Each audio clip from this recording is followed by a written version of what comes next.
Or I guess now it's good afternoon because it's noon. I hope you guys have had a really good morning.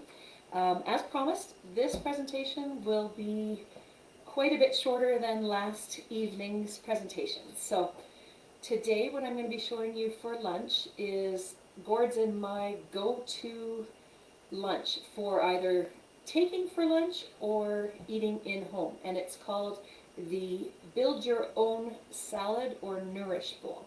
And so where I got that out of the Epicure has a Good Food, Real Results program. It's a lifestyle program that just helps people understand how to balance meals, eat 3 meals a day, reduce the snacking. By having well-balanced meals, you won't feel the need to snack. I'm not saying it's not an easy thing to give up. It isn't, or it's not a hard thing to give up, because it is, if you are a snacker like myself. So if you have 3 well-balanced meals, you should be able to make it from sort of those 4-hour periods. So what I'm going to do is just go through it's in here, so I'm just going to pull it up. I've got it tagged. So the Build Your Own Salad or Nourish Bowl basically takes you through the 4 pieces that you want in a balanced meal.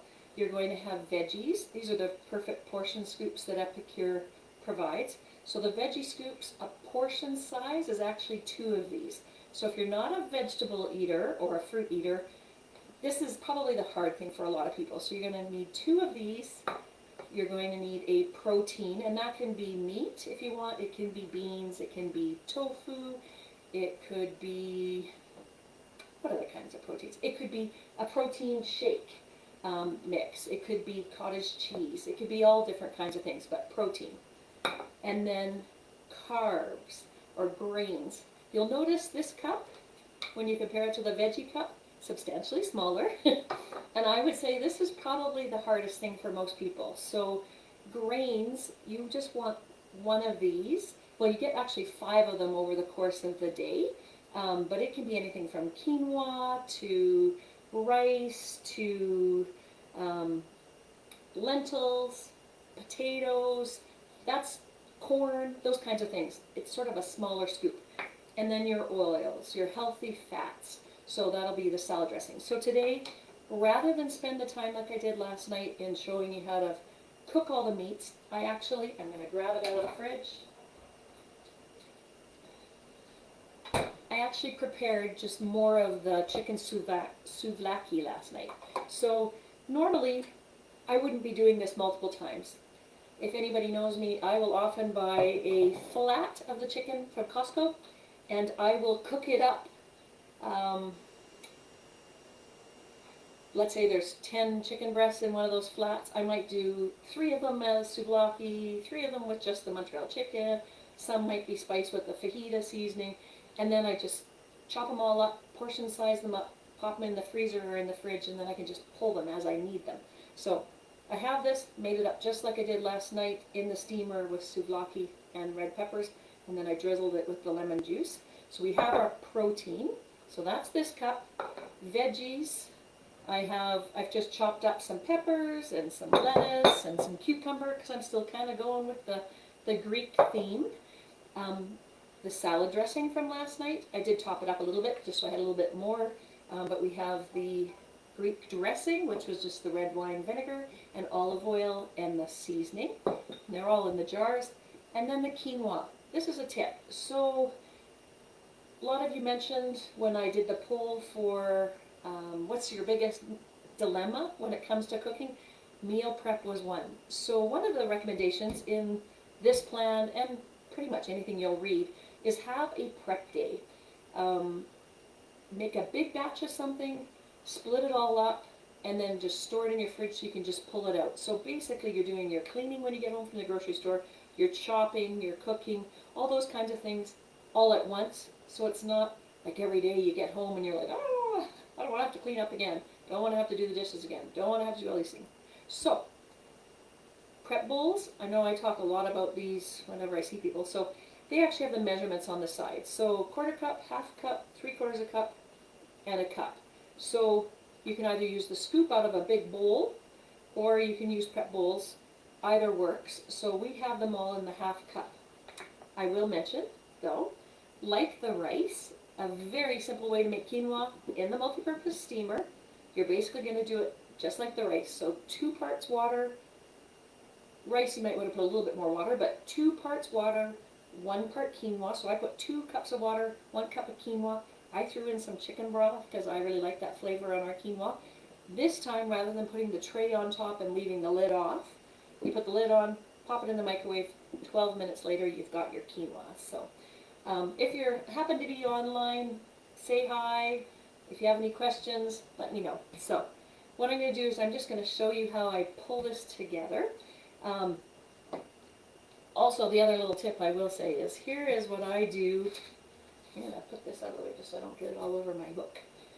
These are my jars. I'll actually post you pictures of our jars when we used to jar them up, but I'm going to actually jar it up like I was going to be sending Gord with a lunch, or when I used to work at university and I would take the jars with me. So when I layer my jars, what I do is I put the lid on really tight.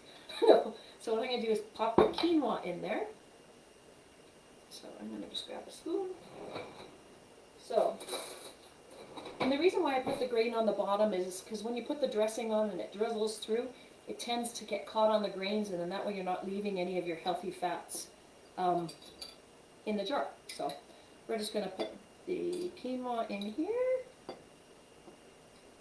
And hopefully you can see that. I think it is. Yeah, it's all on the video. Perfect. Got some quinoa in here. So there's your grains, so that's where you could put anything in there. If you like your rice. So last night if we had some rice, we could put that rice in here. So we got our grains. So that's the 1 cup of the grains. Then we're going to do a portion size of the chicken, which is about 4 ounces. So we're going to put this in here.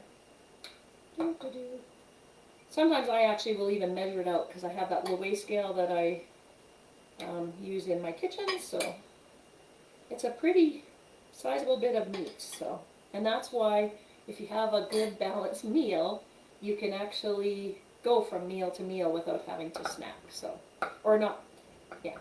So I'm going to just put that in here.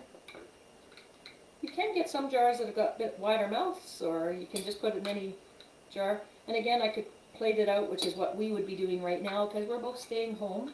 So, but this is just to show you how easy it is to make up a balanced meal. And I'm going to put a little bit of the juices that come out of steaming it, because it's got the lemon juice that I poured in there. It's got the seasonings, some of the steaming from the vegetables. So there's your, we have our carb or our grain, we have our protein. I usually put now the healthy fat in now versus at the end, because I figured that way it'll be on the meat and stuff, and the vegetables will just get mixed in. So we're just going to give our Greek salad dressing a stir or a shake up.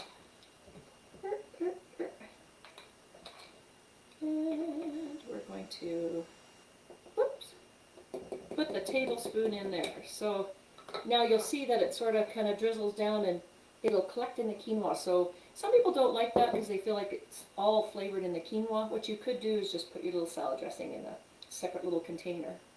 So, and then this is where you're never going to get fat on vegetables. So you can measure it out, but usually what I do is I could use the prep bowl. So I'll put basically, let's put, I'm going to put about 1/4 cup of those and 1/4 cup of veggies, and I'll just show you what it is.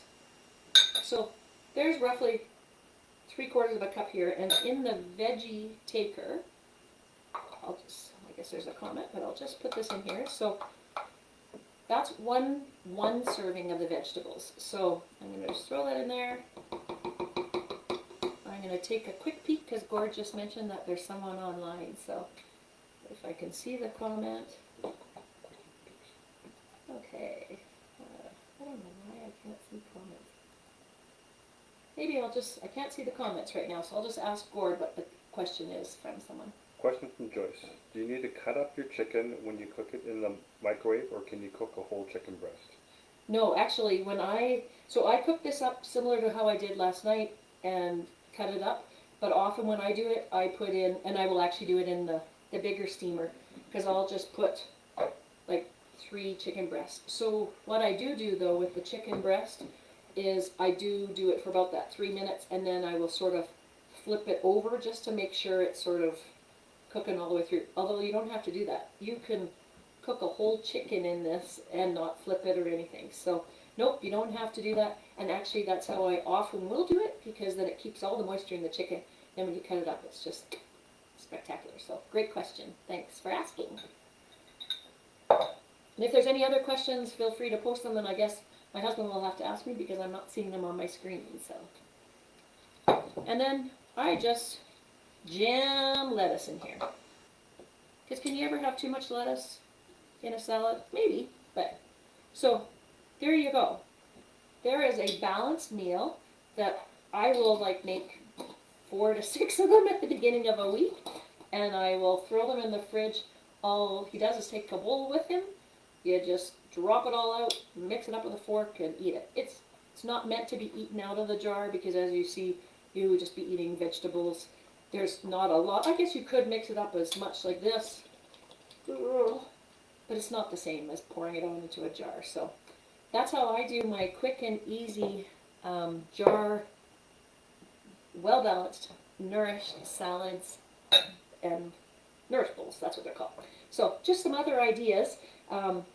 Maybe make a chicken Caesar. So you can season it up with anything you like. I really like, and I got lots of jars, but my Montreal steak. This is one of our favorites.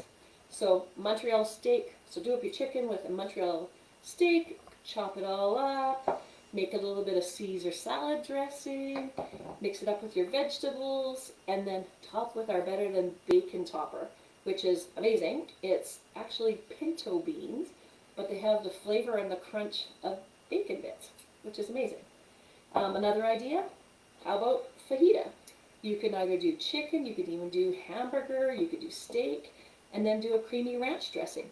You'll notice this is a dressing mix and this is a dip mix, but just because it's a dip mix doesn't mean it has to be just dip. So make it up into a dressing to make it a little bit more like a dressing. What you can do is just add a little bit of milk or a little bit of a thinner. So there you go. There's a couple different options available to you. We have been eating lately our garlic and onion nutritional toppers. We have a number of different things throughout the catalog that you can look at online. I'll post a link to our catalog again. Just adds B12, which helps with energy and cells and things like that. It's packed with nutrients and vitamins. So you can just sprinkle it all on and have a little bit of extra garlic and onions. So there we go. We're just shy of 15 minutes. If there's not any more questions, I hope you guys have a fabulous afternoon. I hope you found this informative, and if you have any questions about how to balance meals, definitely just post some comments or ask me in a message. We'll see you soon. Bye.